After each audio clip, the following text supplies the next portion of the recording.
اللہ عز و جل قرآن پاک میں ارشاد فرماتا ہے، لوگوں کے حساب کا وقت قریب آ گیا لیکن لوگ غفلت میں ہیں۔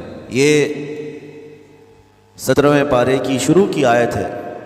اللہ تعالیٰ یوں فرماتا ہے، اقترب للناس حسابہم، لوگوں کے حساب کا وقت قریب آ چکا، وہم فی غفلت معرضون، اور وہ اترائے ہوئے غفلت میں پڑے ہوئے ہیں، منہ پھیرے ہوئے ہیں۔ لوگوں کو اس بات کا اندازہ ہی نہیں کہ حساب کا دن کتنا سخت ہونے والا ہے۔ میرے عزیزو، جب نبی پاک صلی اللہ تعالیٰ علیہ وسلم نے یہ ارشاد فرمایا کہ میں اور قیامت ایسے ہیں جیسے دو انگلیاں قریب ہیں، 1400 سال پہلے رسول پاک صلی اللہ علیہ وسلم نے یہ فرمایا تھا کہ قیامت اتنی قریب ہے جتنا دو انگلیاں قریب ہیں۔ اور اب کے زمانے میں تو قیامت کے سلسلے میں جو حضور پاک صلی اللہ تعالیٰ علیہ وسلم نے نشانیاں بتائی تھی وہ تقریباً پوری ہو گئی، بڑی نشانیوں کو چھوڑ کر۔ اور یہ بھی حدیث پاک میں ہے کہ اگلا زمانہ اتنی تیز گزرے گا کہ تمہیں اس کا اندازہ ہی نہیں ہوگا، زمانوں پر زمانے آتے چلے جائیں گے۔ یہ جو آخری وقت کی نشانیاں ہیں، میں صرف مختصر سا ایک پیغام دوں گا۔ شعبان کا مہینہ ہے، یہ رسول پاک صلی اللہ تعالیٰ علیہ وسلم کا مہینہ ہے، اور رمضان کے بعد سب سے زیادہ حضور پاک صلی اللہ تعالیٰ علیہ وسلم کو روزے کی حالت میں کسی مہینے میں دیکھا گیا تو شعبان کا مہینہ۔ فرمایا گیا کبھی کبھار پورے شعبان کا مہینہ حضور صلی اللہ علیہ وسلم روزے سے رہتے، اور یہ ارشاد فرماتے کہ یہ مہینہ ایسا ہے جس میں سارے لوگوں کے اعمال اللہ کے حضور جاتے ہیں، پیش کیے جاتے ہیں، اور میرے آقا فرماتے ہیں اس حال میں میرے اعمال پیش کیے جائیں اللہ کی بارگاہ میں کہ میں روزے کے عالم میں ہوں۔ جب میرے اعمال پیش کیے جائیں اللہ کی بارگاہ میں تو میں روزے کی حالت میں ہوں۔ تو یہ شعبان کا مہینہ جو اب رمضان المبارک کے قریب کر رہا ہے، لیکن بعض بزرگوں نے یہ بھی فرمایا شعبان میں موتیں بھی کثرت سے ہوتی ہیں۔ لوگوں کا یہاں پر حساب کتاب 15ویں شعبان کو جو اب شب برات آنے والی ہے لکھ دیا جاتا ہے، سال بھر میں کیا کیا ہونے والا ہے، کتنے لوگ جانے والے ہیں۔ کئی لوگوں کی کتابیں بند کر دی جاتی ہیں۔ حدیث پاک میں یہ بھی ہے کہ فیصلہ اللہ تعالیٰ فرشتوں کے حوالے فرما رہا ہوگا، حالانکہ جب ہم ماں کے پیٹ میں تھے تبھی لکھ دیا گیا ہے کہ کتنی عمر ہے، لیکن فرشتوں کو جو ٹرانسفر کیا جاتا ہے سال میں ایک مرتبہ، اگلے سال ان کا کیا کیا ہونا ہے۔ اور حدیث میں ہے کسی کے متعلق فرشتوں کو یہ کہا جا رہا ہوگا کہ فلاں 1 مہینے بعد، 2 مہینے بعد، 1.5 مہینے کے بعد اس کی فلاں وجہ سے موت آئے گی، لیکن وہ بندہ شادی کی تیاری کر رہا ہوگا، وہ بندہ جس کے موت کا آرڈر جاری ہو چکا ہے، فرشتے لے چکے ہیں، وہ اپنے کاروبار کے اور اپنے گھر بار کے بنانے میں مصروف ہوگا، اسے اندازہ تک نہیں ہوگا کہ شعبان کے اس مہینے میں اس کی موت کا پروانہ نکل چکا ہے۔ اسی لیے میں عرض کر رہا ہوں قرآن کی آیت اقترب للناس حسابہم وہم فی غفلت معرضون، اللہ فرماتا ہے لوگوں کا حساب بہت قریب آ چکا جبکہ وہ غفلت میں پڑے ہوئے ہیں۔ اب جس زمانے میں آپ زندگی گزار رہے ہیں یہ اتنی تیزی سے آپ کے اوپر سے گزر جائے گا کہ آپ کو احساس تک نہ ہوگا، بلکہ ایک حدیث کا مفہوم یہ بھی ہے کہ جوان بوڑھے نظر آنے لگیں گے اور بچے جوان نظر آنے لگیں گے۔ وہ دور آئے آج، بچے تو ہمارے جوان ہو ہی چکے ہیں، جو 6 سال کے بچے ہیں، 5 سال کے بچے ہیں، جن کو حقیقت میں بچہ کہا جاتا تھا، اب کے زمانے میں وہ بچے ہی نہیں رہ گئے۔ 8 سال کے بچے وہ بچے ہی نہیں رہ گئے۔ ساری اسکولوں کے حالات ہمارے پاس آئے دن نئی نئی خبریں آتی ہیں، 3ری جماعت کا، 4تھی کلاس کا بچہ خطرناک قسم کے نشوں میں مبتلا ہے جو بڑے بڑے جوان بھی نہیں کیا کرتے تھے۔ تو بچہ کہاں رہا؟ حضور پاک صلی اللہ تعالیٰ علیہ وسلم نے فرمایا تھا بچے جوان لگیں گے اور جوان بوڑھے، اور جوانوں کی حالت یہ ہے کہ سارے مزے اپنے بچپن میں اتنے کر لیے کہ جوانی میں طاقت ہی ختم ہو گئی۔ 25 سال کی عمر میں ایسے لگتے ہیں جیسے کہ بوڑھاپا آ گیا، کمزوریاں آ گئیں۔ 30 سال پہلے کے دور میں 40 سال کو بھی جوانی کہا جاتا تھا، اب کے دور میں 40 سال تو بڑھاپا ہو گیا۔ 30 سال کی عمر کے بعد آج کے نوجوانوں کے جواب دینے لگ جاتے ہیں اس کی وجہ یہ ہے کہ بچپن میں اپنے آپ کو برباد کر لیا، بچپن میں اپنے آپ کو ختم کر لیا، تو جو بچپنا تھا اس کو جوانی میں بتا دیا، اور جو جوانی وہ بڑھاپے میں، اور جو بوڑھے اصل بوڑھے ہیں جن کو 60-70 سال کی عمر ملی ہوئی ہے، یہ اللہ تعالیٰ کی طرف سے ان کے لیے نعمت ہے۔ باقی قیامت کے قریب جو حالات ہیں وہ اس طرح کے۔ اور مزید میں آپ کو یہ بھی بتا دوں کہ زمانہ ترقی کرتے کرتے تمہیں ایسا سست اور کاہل بنا دے گا کہ تم کوئی کام کے لائق بھی نہیں رہ جائیں۔ بہت ساری چیزیں ہم سے رخصت ہو رہی ہیں، ہمیں اندازہ بھی نہیں۔ ابھی کل ہی میں ذکر کر رہا تھا، ابھی 10 سال پہلے 20 سال پہلے جو چیزیں ہمارے آنکھوں کے سامنے موجود تھی وہ اب غائب ہو چکی ہیں۔ خالی وقت اسے ملے تو نشہ بھی یاد آ جائے، خالی وقت اسے ملے تو عورتوں کی طرف میلان بھی بڑھ جاتا ہے، خالی وقت اسے ملے تو اس کو دولت لٹانے اور عیاشی کرنے کی فکر بھی سوار ہونے لگتی ہے۔ اپنے آپ کو کسی چیز میں مصروف کر لے، اور سب سے بہترین مصروفیت کیا ہے؟ اللہ اور اس کے رسول کا ذکر پاک ہے۔ یہ سب سے بہترین مصروفیت ہے کہ تم نے اپنے آپ کو اس میں مصروف کر رکھا تو اللہ تعالیٰ دنیا کی تمام مصروفیتوں سے تمہیں آزاد کر دے گا، برائیوں سے آزاد کر دے گا۔ قرآن میں رب تعالیٰ فرماتا ہے وَقَالُوا حَسْبُنَا اللَّهُ وَنِعْمَ الْوَكِيلُ، جنہوں نے یہ کہا ہمارا رب ہمارے لیے کافی ہے، ہمارا اللہ ہمارے لیے کافی ہے، اور کیا ہی بہترین مددگار ہے، کیا ہی بہترین وکیل ہے جس نے یہ کہا۔ اللہ فرماتا ہے اس کے فوراً بعد آیت آئی فَانْقَلَبُوا بِنِعْمَةٍ مِّنَ اللَّهِ وَفَضْلٍ لَمْ يَمْسَسْهُمْ سُوءٌ، اللہ ان لوگوں کو اپنی خاص نعمتوں میں لے جائے گا، ایسی جگہ جہاں کوئی برائی انہیں چھو بھی نہ سکے گی۔ جنہوں نے اللہ کی بارگاہ میں یہ کہا حسبنا اللہ ونعم الوکیل، آگے بھی ہے دوسری آیت ہے نعم المولا ونعم النصیر، جس نے یہ کہا اللہ فرماتا ہے ان بندوں کو اللہ اپنی خاص نعمتوں میں لے جائے گا اور فضل میں لے جائے گا، ایسی جگہ لم یمسسہم سوء، جہاں انہیں کوئی برائی چھو بھی نہ سکے گی، کوئی برائی نہ آ سکے گی۔ اسی لیے کثرت سے اپنے آپ کو مصروف رکھو۔ یہ جو محافل ہماری ہو رہی ہیں اللہ کرے کہ ہمیشہ قائم رہیں۔ ہم ہفتے میں 1 مرتبہ ذکر کی مجلس میں آتے ہیں اپنے دل کو اللہ تعالیٰ کی یاد سے معمور کرنے کے لیے۔ ویسے کھانا تو دن میں 3 مرتبہ اور کوئی تو 5 مرتبہ کھاتے ہیں۔ اپنے جسم کا بھرپور خیال رکھا جاتا ہے، ہماری روح کے خیال کے لیے مجلسوں کا آنا ضروری ہے۔ یہ مجلسوں کی پابندیاں، اور اگر آپ اس کو ہی یہ سمجھ کر نہ چلیں کہ ہم نے ایک بار ہفتے میں ذکر کر لیا تو اب کافی ہے، ہماری گاڑی بھی جو ہے پیٹرول بار بار مانگتی ہے، اس کو جس طرح سے چلاتے ہیں اس طرح سے اس کی خواہش بھی ہے۔ روزانہ گاڑی کو اگر کہیں کھڑی کر رکھیں تو زیادہ پیٹرول نہیں لگے گا، لیکن چلتی رہے تو بار بار پیٹرول کی ضرورت ہے۔ ہم میں سے ابھی کوئی ایسا نہیں ہے جو بستر پر پڑا ہوا ہے، ہر کوئی چل رہا ہے، پھر رہا ہے، دنیا میں مصروف ہے۔ تم اپنے کھانے پانے بھی کر رہے ہو، لوگوں سے ملاقات بھی کر رہے ہو، اس کا مطلب ہے تمہاری گاڑی چل رہی ہے اور اس کو پیٹرول بار بار چاہیے۔ اور یہی جو ایندھن ہے، یہ پیٹرول ہے، اس کا کام یہ اللہ تعالیٰ کا ذکر کرتا ہے، تمہارے جسم کو بیلنس رکھنے کے لیے، تمہاری فکروں کو بیلنس رکھنے کے لیے، تمہارے دماغ کو صحیح سلامت ایک نہج پر رکھنے کے لیے یہ ذکر کی محافل قوت دیتی ہیں۔ اگر اس ہفتے میں آپ نے ذکر کیا نہیں ہوا تو آپ اپنے ہی گھر پر سونے سے قبل بستر پر بیٹھ کر کیوں اللہ کا ذکر نہیں کر لیتے؟ 5 منٹ 10 منٹ اس مولا کو پکار کر کے سونے میں کیا حرج ہے؟ لوگ موبائل دیکھتے، گانے سنتے، فلمیں دیکھتے ہوئے سو جاتے ہیں، لیکن اللہ رب العزت کو یاد کر کے سونے والا، میرے عزیزو قرآن میں مولا فرماتا ہے فَاذْكُرُونِي أَذْكُرْكُمْ، اس کا وعدہ ہے تم مجھے یاد کرو میں تمہیں یاد کروں گا۔ اور اس کی تفسیر میں اللہ تعالیٰ کے اس قول میں، اس فرمان کی تفسیر میں بزرگوں نے فرمایا اللہ کیسے یاد کرتا ہے بندے کو؟ اللہ بندے کو کیسے یاد کرتا ہے؟ جب تم اس کی یاد میں مصروف رہے، اپنے آپ کو بزی کر رکھا، اللہ تمہیں کیسی جگہ یاد کرتا ہے؟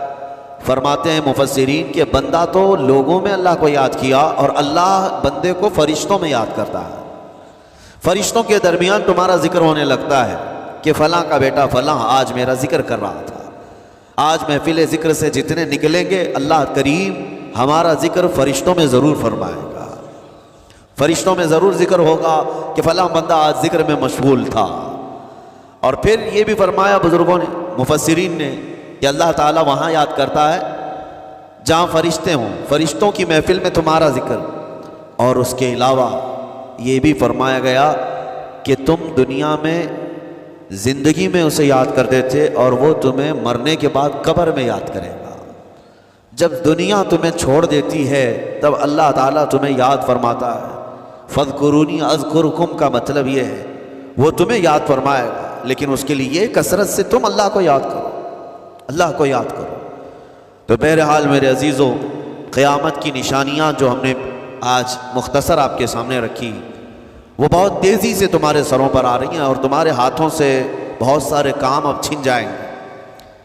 ابھی آپ ترقیات میں خوشی سے بات کرتے ہوئے بیٹھتے ہیں نا، ڈسکس کرتے رہتے ہیں کہ سنا ہے ایسی کار آ رہی ہے کہ وہ اب بغیر ڈرائیور کے چلے گی، روبوٹ سے چلے گی.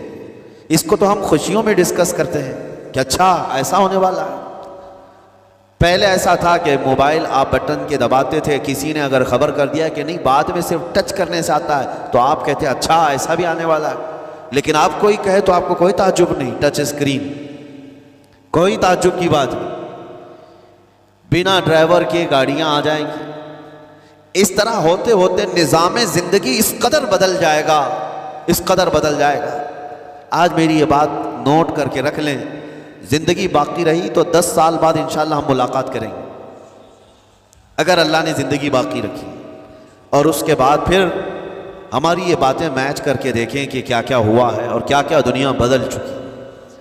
اسی لیے میں کوئی بھوشمانی نہیں کر رہا ہوں اور نہ ہی کوئی جوتش بابا ہوں طوطا لے کر جو بیٹھتا ہے، یا تمہارے ہاتھوں کی لکیریں دیکھ کر کے کوئی فیوچر بولنے والا نہیں. مصطفیٰ کریم صلی اللہ تعالیٰ علیہ وسلم کی احادیث سے جو قیامت کے قریب ہونے والے رونما ہونے والے واقعات ہیں، میں ترجمانی کر رہا ہوں حضور کی حدیثوں کی، اس لیے کہ ہمیں پتہ ہے دنیا کے سارے سائنسدان جھوٹ بول سکتے ہیں، مدینے والے کی بات جھوٹ نہیں. میرے آقا صلی اللہ تعالیٰ علیہ وسلم کا فرمان جھوٹا نہیں ہو سکتا. اس لیے اگلا دور جو آ رہا ہے وہ بڑا سخت ترین ہے. اب آپ دیکھیں محنت سے عاجز، ہر چیز سے محنت سے تمہیں نکال لینا ہے. میں نے تو لکھنے پڑھنے کی ایک مثال دی کہ تمہارے ہاتھوں سے قلم چلا جائے گا، تمہارے پاس سے کتابیں جو پرنٹ ہوتی تھی یہ بھی چلی جائیں گی.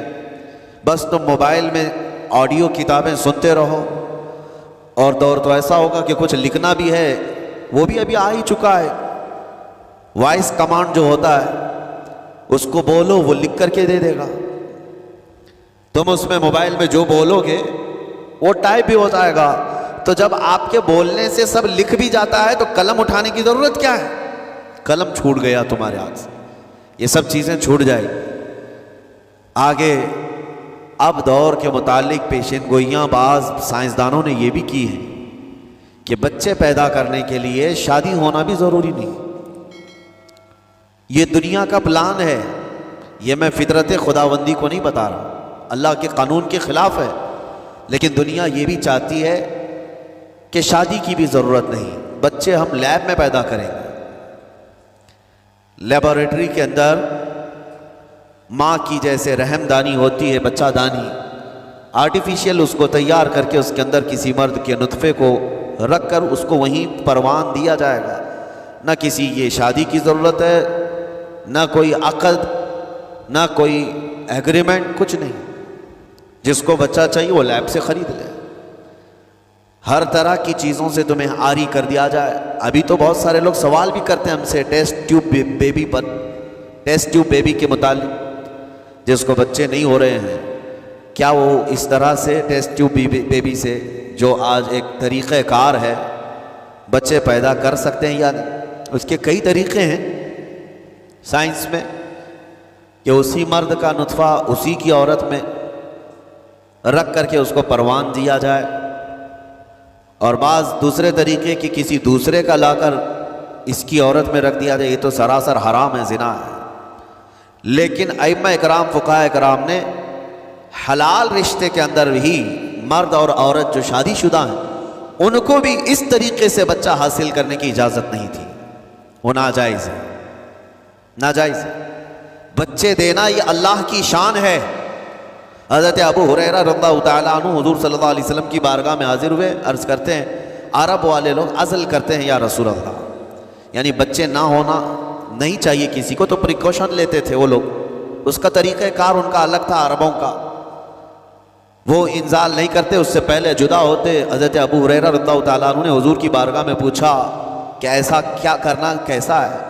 نبی پاک صلی اللہ تعالیٰ علیہ وسلم نے ارشاد فرمایا اگر رب تبارک و تعالیٰ چاہے تو بھی بچے عطا کرے گا، کوئی عزل کر لے الگ ہو جائے، اگر مولا کو دینا ہو تو اس حال میں بھی اللہ تعالیٰ بچے عطا کرے گا، جو مولا بغیر باپ کے عیسیٰ پیدا فرماتا ہو۔ تو بہرحال میں بات الگ نہ چلی جائے اس لیے عرض کر رہا ہوں کہ اگلے دور میں سارے کام کاج تمہارے ہاتھوں سے نکل جائیں گے، عاری کر دیا جائے گا اور تمہیں سست اور کاہل بنا دیا جائے گا، اور جب بندے کے پاس کوئی کام ہی باقی نہ رہے تو اس کا دماغ شیطانی بن جائے گا، اور شیطان اس کو ہانکتا رہے گا صبح سے شام تک، شام سے صبح تک۔ اور میں آپ کو بتا دوں دنیا یہ چاہتی ہے کہ رات کو دن بنا دے، یعنی کوئی رات کا تصور ہی نہ رہے، نہ اندھیرا ہے نہ ہی کوئی اس طرح کی تاریکی، بلکہ پورا ٹوٹل 24 آورز ایسا ہی اجالا دکھنا چاہیے، تمہاری نیندیں ختم ہوں، کسی کے لیے بھی اندھیرا ہو گیا چلو سوئیں۔ یہ اللہ کے جتنے نظام ہیں اس سے یہ دنیا چھیڑ چھاڑ کرنے کی کوشش کر رہی، یہ جو خفیہ طاقتیں ہیں دنیا کو جو چلا رہی ہیں، وہ فری میسن ہوں اور سیکریٹ تنظیمیں جو آج دنیا میں کام کر رہی ہیں، وہ قانون خداوندی سے چھیڑ چھاڑ کرنا ان کی فطرت عادت ہے۔ ہر چیز جو اللہ تعالیٰ کی بنائی ہوئی، پہاڑوں کو اپنی جگہ سے ہٹا دینا۔ عرب میں آج پتہ ہے آپ کو، سعودی میں سب سے زیادہ پہاڑ کاٹے جا رہے ہیں، پہاڑ اتنے کاٹتے ہیں، پورے کے پورے پہاڑوں کو انہوں نے زمین سے الگ کر دیا، اور وہاں پہاڑ کا وجود ہی نہیں۔ مکہ میں جا کر آپ دیکھ لیں، مدینے میں جا کر دیکھ لیں، 4 سال 5 سال کنٹینیو کئی مشینیں لگا کر کے پورے پہاڑ کو صاف کر دیں، پتھر کے پہاڑ۔ اصل میں یہ نظام قدرت ہے، پہاڑ یوں ہی نہیں بنائے اللہ نے زمین پر۔ والجبال اوتادا، یہ میخ بنا کر کے اس میں گاڑ دیے گئے تاکہ زمین ہلنے نہ پائے، زمین پانی پر ہے، اور جب پہاڑوں سے چھیڑ چھاڑ کیا جائے گا زمینوں میں زلزلے آئیں گے، ادھر سے ادھر زمین ہل جائے گی۔ اور تو اور انہوں نے اپنی ٹیکنالوجی کو بڑھاتے بڑھاتے قانون خداوندی میں چھیڑ چھاڑ کے لیے کیا نہیں کیا، انہوں نے جعلی اور آرٹیفیشل ارتھ کویک لانے کی کوششیں کی، مصنوعی زلزلے، مصنوعی بارش ہوتی نہیں، لیکن پورے کلاؤڈ کو جمع کر کے، بادلوں کو جمع کر کے ایک جگہ، اور پھر اس کو کیمیکل کے ذریعے سے پانی برسا دیا جائے۔ لوگوں کو لگتا ہے کہ ابر چھا گیا اور پانی آنے لگ گیا، یعنی بارش بھی مصنوعی برسائی جائے، ہوائیں بھی مصنوعی چلائی جائیں، پہاڑ بھی کاٹ دیے جائیں، جعلی زلزلے لائے جائیں۔ سونامی کو بھی لانے کی ترکیبیں ان لوگوں نے سوچی کہ زیر زمین جو لاوا ہوتا ہے اس کے اندر دھماکہ کر دیا جائے تاکہ پانی کی موجیں بے قابو ہو کر بہت زیادہ لہریں اٹھ جائیں اور دنیا میں تباہی مچائیں۔ بیماریاں اللہ کی طرف سے آتی ہیں، لیکن بیماریاں یہ لیب میں بنانے کی کوشش کرتے ہیں کہ وائرس بنائے جائے اور لوگوں کے درمیان چھوڑ دیے جائے، جس کو آج دنیا کی بڑی طاقتیں بایو ویپن کا کہتی ہیں، یعنی ہتھیار صرف گولہ بارود بندوق اور میزائل ہی نہیں ہے، ہتھیار یہ وائرس بھی ہیں، کیمیکل بھی ہے، دوائیوں کی شکل میں۔ یہ برسوں سے یہ تنظیمیں اس بات پر کام کر رہی ہیں، حتیٰ کہ یہ نظام قدرت کو، نظام خداوندی کو پورے اکثر بدلنے کے لیے انہوں نے مردوں کو عورت بنانا، عورتوں کو مرد بنانے کی بھی مہم چھیڑ رکھی ہے۔ ٹرانسجینڈر، ان سب کو خاص قانونی حق دیا جائے گا، اور مرضی سے آدمی اپنے جینڈر کو، اپنی جنس کو چینج کروا لے۔ یہ قانون خداوندی میں چھیڑ چھاڑ ہے، اور انسان کو جس کام کے لیے پیدا کیا گیا تھا اس کام سے اس کو عاری کر دیا جائے، کاہل بنا دیا جائے۔ اسی لیے دیکھیں وہ رحمان مولا چاہے تو تمہیں گھر میں بٹھا کر خوب رزق دے، وہ غفار ہے، جو چونٹیوں کو اپنے سوراخ میں رزق دیتا ہے، مچھلیوں کو پانی کے اندر رزق دیتا ہے، وہ اشرف المخلوقات کو کیوں نہیں کھلائے گا؟ لیکن اس کا حکم یہ ہے اذا قضیت الصلاۃ فانتشروا فی الارض، جب نماز پڑھ لو تو زمین میں پھیل جاؤ اور اللہ کا رزق ڈھونڈو۔ یہ نہیں کہ گھر میں بیٹھ کر کے تم پکارتے رہو رزق آ جا، رزق آ جا، رزق آ جا، یہ نہیں ہے۔ تمہیں کیوں؟ تم کاہل اور سست نہ بنو، تمہیں فرمائے گا ہاتھ پیر چلاؤ۔ نبی پاک صلی اللہ تعالیٰ علیہ وسلم نے ارشاد فرمایا دنیا کا سب سے بہترین رزق وہ ہے جو اپنے ہاتھوں کی کمائی، محنت سے۔ اور حضور فرماتے ہیں اللہ کے نبی داؤد علیہ السلام لوہے کا کام کرتے اور خود اپنے ہاتھوں سے لوہے کو تپا کر کے نقش بناتے، اور لوہے کی زرہ جو جنگوں میں پہنی جاتی یہ بنا کر کے بیچتے تھے، اور اس کی آمدنی سے حضرت داؤد علیہ السلام اپنا گھر چلاتے تھے۔ حضرت ادریس علیہ السلام کپڑے سلتے تھے، درزی کا کام کرتے اور اپنا گھر چلاتے۔ حضرت ابراہیم علیہ السلام گھر بنانے کا کام کرتے رہے۔